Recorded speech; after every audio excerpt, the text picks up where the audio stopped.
Agora é hora de entrevista aqui no Oeste Sem Filtro.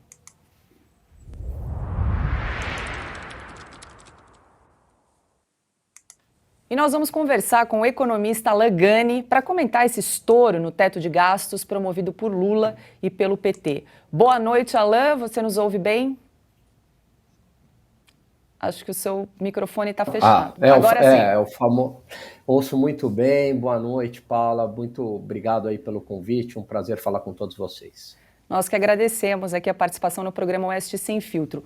Alan, é o seguinte, o PT já mostrou que acredita que gasto público produz crescimento econômico. Queria te ouvir nesse sentido, mas também perguntar como é que o mercado tem reagido, não só em relação a essa PEC da gastança, que traz um impacto fiscal aí de 190 bilhões de reais, mas a todas as declarações do Lula de descaso com a responsabilidade fiscal do país. Perfeito, Paula. Eu apelidei essa PEC de PEC da transição para a Argentina. E eu, diferentemente de muitos colegas meus, dos quais eu respeito, alguns badalados economistas do Plano Real, outros gestores de fundos que acreditavam que poderia ser um Lula lá primeiro mandato, nem digo primeiro mandato, mas de 2003 a 2005, aonde houve um pouco de concessão liberal para ter alguma governabilidade, um Lula mais pragmático, mais ao centro. Deste pecado eu não tenho, não está na minha conta. Isso porque eu sempre disse que isso não iria acontecer. E isso está se materializando. E agora até muitos desses economistas aí se dizem arrependidos, se dizem surpresos diante do que está acontecendo.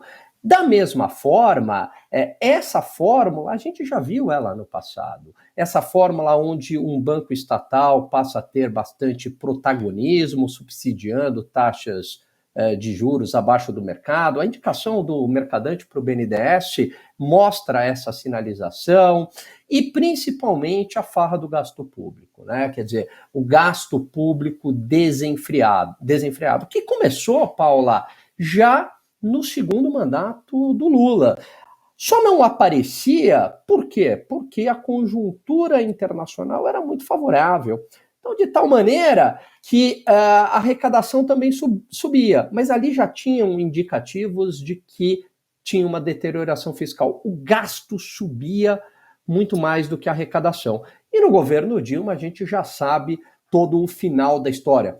Governo Lula e governo Dilma foram muito parecidos. E eu digo que com esta composição de ministério que a gente está vendo agora, com a sinalização dessa PEC, o governo Lula é um governo Dilma.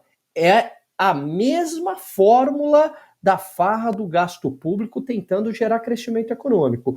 Só que a gente já sabe o final do filme. É juros para cima, e juros para cima prejudica o crescimento, prejudica a geração de renda, prejudica a geração do emprego, o custo do capital para a empresa se torna mais caro, o custo do consumo para o consumidor também se torna mais caro, desaquece a economia, é dólar para cima que pega na inflação, é dólar para cima também que se torna mais caro o processo produtivo. A gente já sabe, o final dessa história a gente já sabe, é um filme de terror completo e, infelizmente, rumo à Argentina, não no futebol, mas na economia.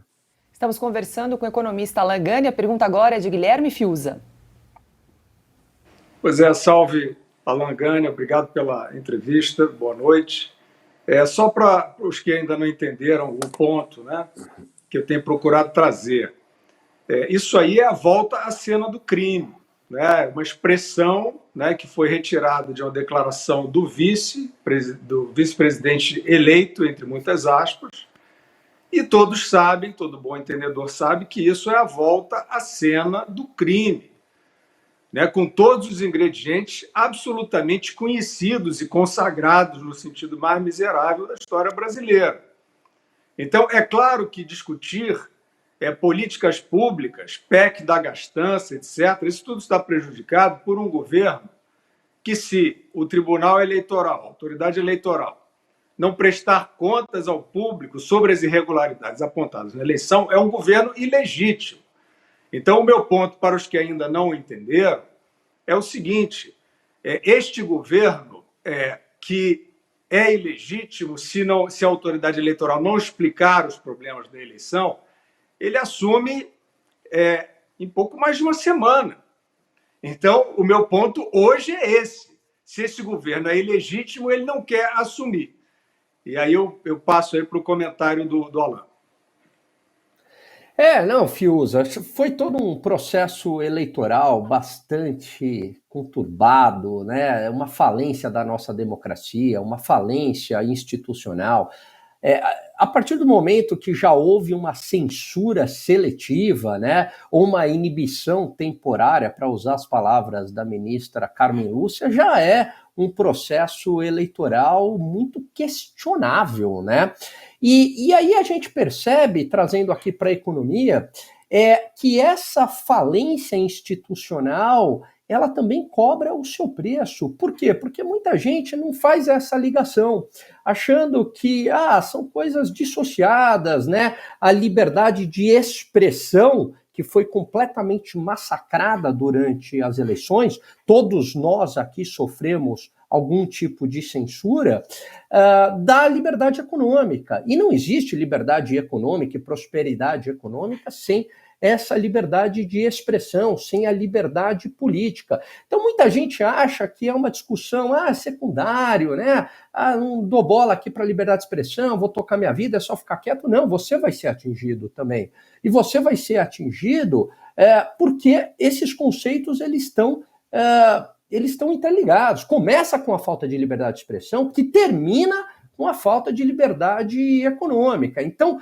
toda essa gastância que a gente está vendo, toda essa farra do gasto público que a gente está vendo, é uma sinalização muito ruim, muito perversa. É perversa porque a gente tem agora uma combinação de uma crise econômica sendo gestada, levando a população numa situação aí de pobreza, e do outro lado, toda uma situação de perseguição política. Então, quer dizer, é um regime à la Venezuela, logicamente que a gente ainda não está num estágio de Venezuela, mas a gente começa a caminhar para um estado muito complicado. Não dá mais para falar nem liberdade econômica e nem liberdade política no Brasil, dado o estado das coisas aí, né, Fiuza?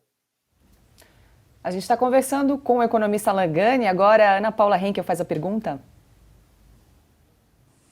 Boa noite, Alan, obrigada pela entrevista.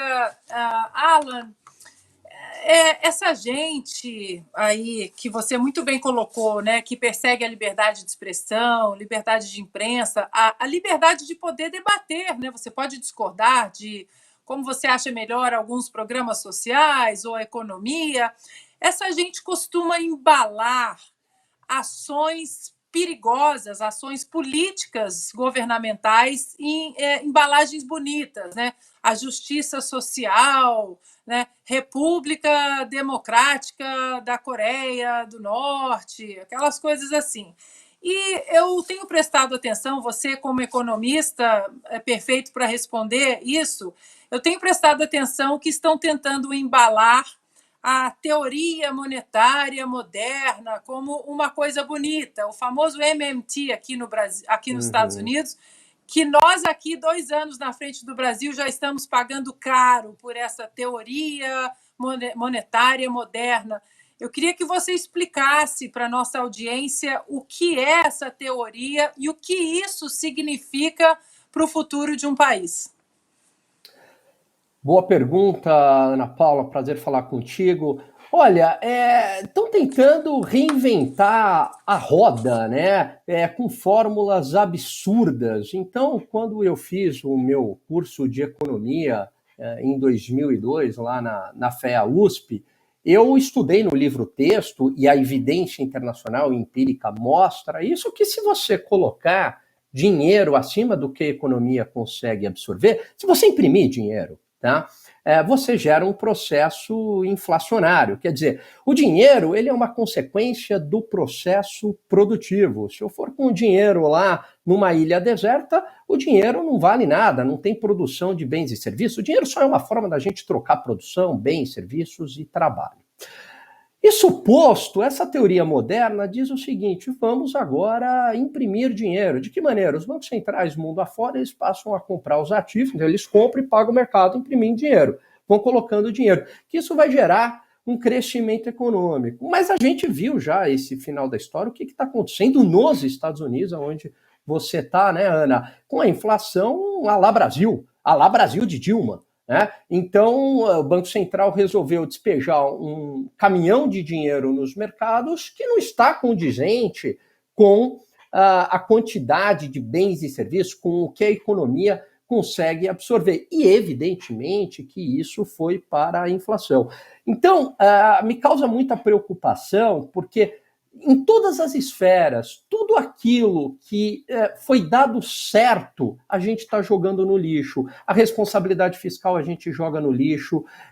O controle inflacionário, que não é colocar mais dinheiro do que a economia consegue absorver, a gente está jogando no lixo agora com palavras como você muito bem colocou, palavras bonitinhas, né, com apelo emocional, palavras gatilhos. Então, teoria monetária moderna, né? Justiça social também entra nessas palavras, atos antidemocráticos e palavras completamente vazias, completamente ocas, né? E que em nome dessas palavras vazias e dessas narrativas completamente ocas, você comete uma série de barbaridades, e barbaridades do ponto de vista econômico, como a gente vê no Brasil, no fiscal, barbaridades do ponto de vista de inflação, como a gente está vendo nos Estados Unidos, com essa impressão de dinheiro, e barbaridades em termos de liberdades individuais, com essa censura a pessoas que defendem a própria liberdade, tudo em nome desse rótulo oco antidemocrático. Estamos conversando ao vivo com o economista Lagani para repercutir essa possível aprovação da PEC da gastança pela Câmara. Diga lá, Augusto. Lagani, é um prazer conversar com você, muito obrigado pela entrevista. Eu queria saber o seguinte: esses economistas, entre os quais estão os pais do real, que apoiaram o Lula e já estão arrependidos antes que o governo comece, antes até da posse, né, prevista. O que aconteceu? Foi um surto de amnésia ou um momento de imbecilidade?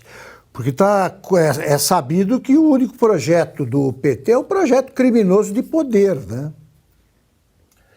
Prazer é meu falar contigo, Augusto. Eu acho que o que domina o mundo hoje é uma espécie de infantilidade, né? Do tal do wishful thinking, que a gente quer que o nosso desejo se transforme em realidade. Então, por conta daquela aversão estética ao Bolsonaro, acreditaram, né, que o Lula, que já foi condenado por corrupção, né, que teve aí escândalos de corrupção, como o Petrolão, que levou à falência econômica do Brasil junto com a Dilma, pudesse, de repente, ser um novo Lula. Né? Mas isso é simplesmente o desejo, isso não é a realidade. Então, como você muito bem colocou, Augusto, basta a gente olhar o que aconteceu no passado. Por que seria diferente? Né? E basta a gente olhar o que está acontecendo nos demais países da América Latina. A esquerda não está indo para o centro, não, muito pelo contrário, ela está pisando no acelerador e pisando com tudo. Então, por que o Brasil, que tem um protagonismo nessa esquerda da América Latina, ele seria diferente? Então, basta eu olhar a realidade, basta o que eu tenho de fatos concretos. Qual é o fato concreto? Bom, o fato concreto é o que aconteceu no Brasil. E o que aconteceu no Brasil foi a deterioração do gasto público, foi o inchaço da máquina estatal, foi o protagonismo dos bancos estatais, foi a interferência em preço de gasolina, em preço de energia, em taxa de juros, que também é o preço do dinheiro. Foi isso que aconteceu e que levou a 2 quedas monumentais do PIB, 3,5%, queda sobre queda, a lá pandemia sem nunca ter tido uma pandemia. Então bastava olhar o que aconteceu no Brasil. A fórmula estava lá, estava dada. E aí eu olho o que está acontecendo nos demais países da América Latina. O cenário está aí, o cenário está dado.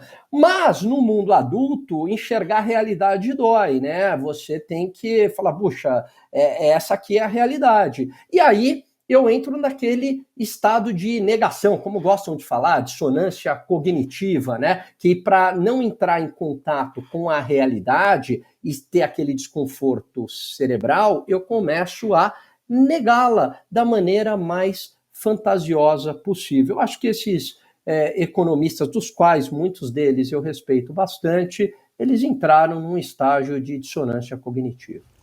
E nós conversamos aqui no programa Oeste Sem Filtro com o economista Alan Gani. Alan, muito obrigada pela sua participação aqui no programa e até uma próxima. Um grande abraço a vocês, Paula, Fiuza, Augusto Nunes e Ana Paula. Grande abraço a todos.